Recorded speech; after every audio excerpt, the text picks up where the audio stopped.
கிறிஸ்துவுக்குள் பிரியமான அன்பு சகோதர சகோதரிகளுக்கு இன்று 19ஆம் தேதி வியாழக்கிழமை உங்களுக்கும் உங்களுடைய குடும்பத்திற்கும் உங்கள் பிள்ளைகளுக்கும் கர்த்தருடைய ஜீவ வார்த்தை 2 தெசலோனிக்கேயர் எழுதின புஸ்தகம் 3வது அதிகாரம் 16வது வசனம்.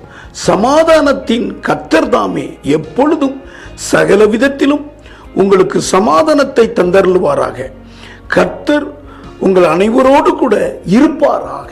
உங்களோடு கூட இருந்து உங்களுக்கு இந்த நாள் முழுதும் சமாதானத்தை தருவாராக.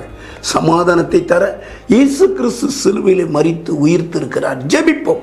பரலோக தகப்பனே, இந்த நாள் முழுவதும் இந்த ஜீவ வார்த்தையாகிய சமாதானத்தை எங்கள் பிள்ளைகளுக்கு கொடுப்பீராக. இந்த வசனம் நிறைவேற சிலுவையிலே மரித்திருக்கிறீரே, ஆகையினால் ஒவ்வொருவருக்கும் சமாதானம் கொடுப்பீராக. இயேசுவின் மூலம் ஜெபிக்கிறேன் பிதாவே, ஆமென்.